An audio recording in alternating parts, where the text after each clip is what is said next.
श्री अमरदास जी द्वारा दूसरे गुरु अंगद देव जी की निस्वार्थ सेवा करते समय कुछ ऐसा घटित हुआ कि गुरु अंगद देव जी श्री अमरदास जी से इतने नाराज हुए कि उन्होंने अमरदास जी से मुंह मोड़ लिया।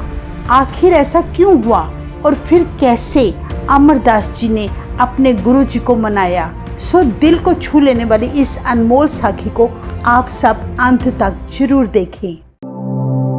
ये उस समय की बात है जब श्री गुरु नानक देव जी ने अपने प्रिय सेवक श्री अंगद देव जी को सिखों का दूसरा गुरु बनाया और उन्हें खडूर साहिब जाने का हुक्म दे दिया। खडूर साहिब रहते हुए गुरु अंगद देव जी के दरबार में हर रोज सत्संग चलता था। लोग गुरु जी की संगत में आते, उनके उपदेश सुनते और अपना जीवन सफल बनाते। खडूर साहिब की धरती पर जोगियों का एक मठ था जिसमें शिवनाथ नामक एक जोगी रहता था। वह बड़ा लालची था। गुरु अंगद देव जी के पास ढेरों संगतें आती देखकर वे गुरु जी से बड़ी ईर्ष्या किया करता। शिवनाथ जोगी के पास कोई जाना पसंद नहीं करता था, पर फिर भी रिद्धियों सिद्धियों का झांसा देकर कुछ गिनती के लोगों को उसने अपने पीछे लगाया हुआ था। एक बार उस गांव में सावन का महीना बिना बारिश के ही बीत गया। किसानों की फसलें मुरझा गई और अकाल के हालात पैदा हो गए। गांववासी बहुत घबरा गए। उन्होंने गुरु अंगद देव जी की शरण ली। विनम्रता पूर्वक गुरु जी के आगे फरियाद सुनाई, हे महाराज, आप कृपा करके बारिश करवा दें ताकि हमारा भारी नुकसान होने से बच जाए। गुरु जी ने कहा, हे भाइयों, संसार का पालनहारा एक परमात्मा है। अपने बच्चों की देखरेख वो खुद करता है। सभी जीवों को रोजी रोटी देता है। वे अच्छी तरह से जानता है कि अपने जीवों को कौन सी वस्तु कब और कैसे देनी है। सो प्रभु जिस हाल में हमें रखे उसकी रजा में राजी रहना ही हमारा कर्म है।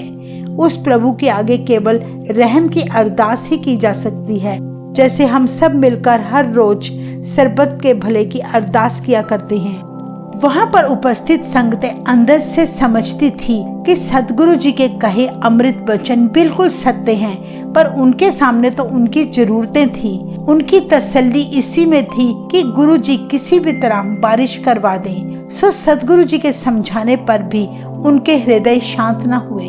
असल में परमात्मा की बातें मनुष्य पर तभी असर करती हैं जब हृदय में आध्यात्मिक भूख लगी हो, पर ये भूख किसी खास बड़े भाग्य वाले मनुष्य के अंदर ही पैदा होती है।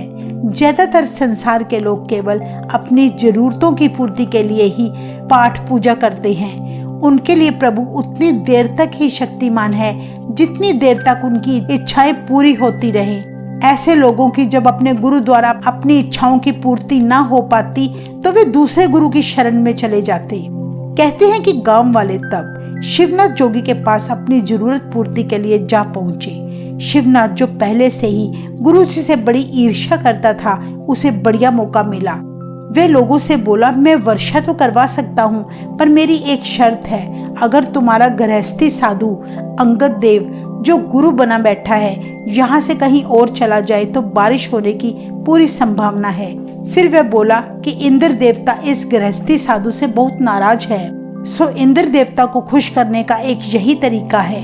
बारिश के लिए उतावले हुए लोग उस योगी के झांसे में आ गए। सारे गांव वाले एक बार फिर से गुरु अंगद देव जी के पास अपनी फरियाद लेकर पहुंचे।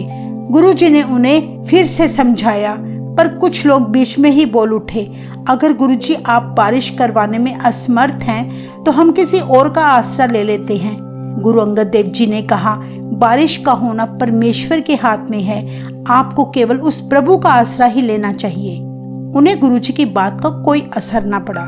वे लोग बोले कि प्रभु ने और भी तो कई साधन बनाए हैं, जैसे शिवनाथ जोगी बारिश करवाने के लिए मान गया है। इतने में गुरु जी ने कहा, ये तो बहुत अच्छी बात है, फिर अड़चन क्या है? उन लोगों ने कहा कि शिवनाथ का कहना है कि तुम्हारा गुरु एक गृहस्थी होते हुए भी गुरु बना बैठा है, इसी कारण इंद्र देवता बहुत नाराज है। तभी हम सब गांव वालों को सूखे का सामना करना पड़ रहा है। तब उन लोगों ने गुरुजी से कहा कि शिवनाथ का कहना है कि अगर तुम्हारा गुरु ये स्थान छोड़कर कहीं और चला जाए तभी इंद्र देवता प्रसन्न हो सकते हैं। बस यही एक तरीका है वर्षा करवाने का। तब संतों ने कहा, गुरुजी आप कृपा करके यह गांव छोड़कर कहीं और चले जाओ। शांति के पुंज गुरु अंगद देव जी ने उनसे वचन किया, अगर हमारे यहाँ से चले जाने में आप सबका भला है तो हमें क्या दिक्कत है, हम तो सदा आपका भला ही चाहते हैं। वहाँ मौजूद कुछ गुरुमुख लोगों ने गुरु अंगद देव जी का निरादर होता देख शर्म महसूस की, पर बाकी लोगों के आगे उन लोगों की एक न चली। गुरु जी ने तब अपने कुछ सिखों को वहां से चलने का हुक्म दिया तो संगतों ने पूछा, गुरु जी किधर जाने का हुक्म है? गुरु जी ने कहा, जिधर प्रभु ले जाए। इसके बाद गुरु जी खान रजादे की जूह नामक गांव में अपना डेरा लगाकर प्रभु की महिमा का उच्चारण करने लगे। मेहरों के सागर गुरु अंगद देव जी गांव से तो चले गए थे, पर फिर भी बारिश कई दिनों तक न हुई। गांव के लोग शिवनाथ से पूछने लगे, तुम्हारे कहने पर हमने अपने सदगुरु जी को गांव से बाहर भेज दिया, तब भी तुम अपना वादा ना निभा पाए। तब शिवनाथ बड़ा घबरा गया। उसने कई तरीके अपनाए, तंत्रों मंत्रों का सहारा लिया, पर फिर भी बारिश ना हुई। लोगों के सब्र का बांध अब टूट चुका था। उन्होंने उस जोगी की इज्जत मिट्टी में मिला दी। लोगों को आक्रामक हुआ देख वह योगी इतना डर गया कि वो सभी को श्राप देने लगा। लोग पहले से ही वर्षा ना करवा पाने के कारण योगी से बहुत क्रोधित थे और दूसरा योगी के कारण उन्होंने गुरुजी का निरादर किया था। श्राप सुनकर लोगों का गुस्सा फूट पड़ा। उन्होंने शिवनाथ को मार मार कर अधमरा कर दिया। दूसरी तरफ गुरु अंगद देव जी के प्यारे सेवक श्री अमरदास जी अपने घर बासरके से गुरु जी के दर्शन करने खडूर साहिब आ पहुंचे, पर गुरु जी को वहां ना पाकर उन्होंने लोगों से पूछा, जिससे उन्हें सारी घटना का पता चल गया। उसी पल किसी ने उन्हें बताया कि काफी लोग मिलकर शिवनाथ की पिटाई कर रहे हैं। श्री अमरदास जी ने वहां जाकर क्या देखा कि शिवनाथ की मौत हो चुकी थी। तब उन्होंने लोगों से कहा, ये तुमने ठीक नहीं किया। तुमने निरंकार रूप गुरु अंगद देव जी के उपदेश की परवाह ना करते हुए प्रभु का आसरा छोड़कर एक शिवनाथ जैसे इंसान का सहारा लिया, जो आप सबकी बहुत बड़ी भूल है। और फिर लालची शिवनाथ की बातों में आकर सरबत का भला चाहने वाले अपने सतगुरु जी से बेमुख हो गए। और अब तुमने एक और भूल कर दी, इस जोगी की हत्या करके। ये तुम्हारी तीसरी भूल है। ये सब कुछ परमेश्वर समान सदगुरु अंगद देव जी से बेमुख होने का ही नतीजा है। इसलिए जितनी जल्दी अपनी गलती समझ जाओ, तुम्हारे लिए उतना ही अच्छा है। सभी लोग तब श्री अमरदास जी के वचन सुनकर अपनी भूल मानकर बड़ा पछताने लगे कि एक ढोंगी साधु की बातों में आकर सच्चे सदगुरु का बड़ा निरादर किया है। यह देखकर श्री अमरदास जी ने तब महसूस किया कि भोले भाले लोग शिवनाथ की बातों में आकर इतना बड़ा गुनाह कर बैठे हैं। दया की मूरत श्री अमरदास जी भली भांति जानते थे कि जब मनुष्यों की सख्त परीक्षा होनी बरतती है, तब बड़े बड़े ज्ञानवान भी हिल जाते हैं। प्रभु की रजा में कोई विरला बड़े भाग्य वाला ही टिक सकता है। ये सबके बस की बात नहीं। तब श्री अमरदास जी ने लोगों से कहा कि गुरु को समझना बड़ा कठिन है। गुरु अंतरात्मा से प्रभु के साथ अभेद है और प्रभु की सारी शक्तियां गुरु में मौजूद हैं। गुरु की अच्छाई है कि वो अपनी महानता दिखाने के लिए इन शक्तियों का प्रयोग नहीं करता। इसलिए सब गुरु अंगद देव जी के चरणों का ध्यान करके मिलकर अरदास करो। गुरु मेहर सदका तुम्हारा कार्य अवश्य पूरा करेगा। ऐसे वचन बोलते ही अमरदास जी के चेहरे पर इतना नूर आ गया, मानो रिद्धियां सिद्धियां उनके चरणों की परिक्रमा करने लगी हूँ। गांव के लोगों ने तब अपने दोनों हाथ जोड़कर आंखें बंद कर ली, दिल से सांझी अरदास की।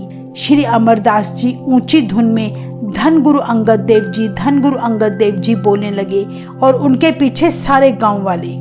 खडूर साहिब की धरती पर फिर से गुरु जी के नाम के जयकारे लगने लगे। वायुमंडल पवित्र हो गया।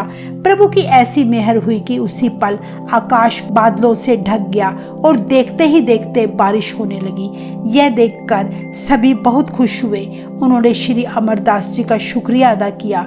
वर्षा के दौरान ही श्री अमरदास जी अपने गुरु अंगद देव जी के दर्शन करने खान रजादे की जूह स्थान में पहुंचे। श्री अमरदास जी को आता देख गुरु अंगद देव जी ने पीठ मोड़ ली। तब श्री अमरदास जी गुरु जी को चरण स्पर्श करने के लिए जैसे ही आगे बढ़े, पर इस बार फिर से गुरु अंगद देव जी ने अपना मुंह दूसरी दिशा में मोड़ लिया। श्री अमरदास जी समझ गए कि उनसे जरूर कोई गुस्ताखी हुई है, जो उनके सदगुरु ने अपना मुंह मोड़ लिया। बड़ी विनम्रता पूर्वक तब श्री अमरदास जी ने अपने गुरु जी के आगे विनती की, हे मेहरों के साईं, मेरे अवगुण ना देखना, मैं तो सदा से भूलनहार हूँ और आप जी सदा से ही बख्शनहार हो। आप कृपालु मुझे गुनाहगार को बख्शो।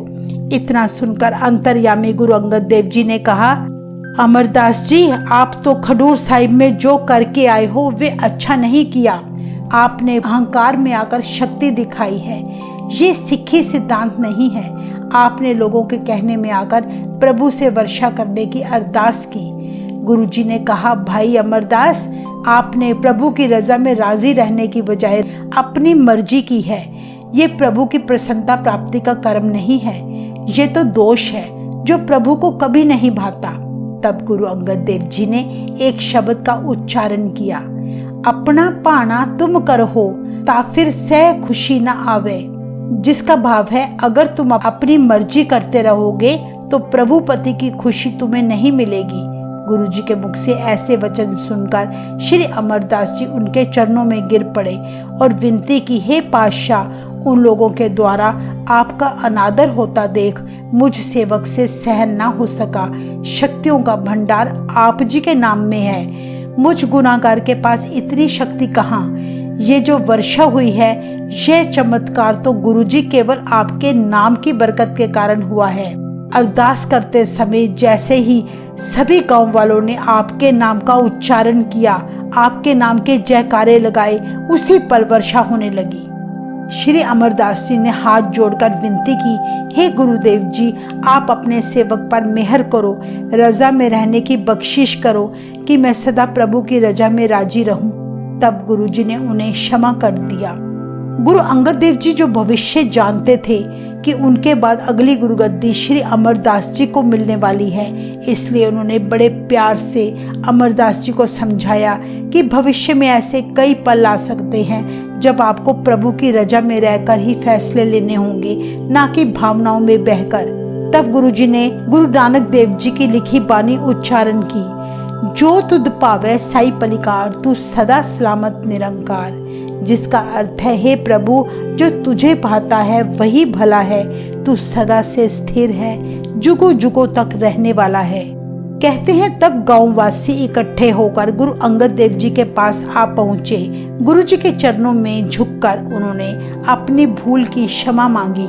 सतगुरु जी ने सभी को प्रभु के हुक्म में रहने का मार्ग दृढ़ करवाया और शब्द का उच्चारण करने लगे, ए किने ही आसकी दूजे लगे जाई, नानक आसक कांढिए सद ही रह समाई।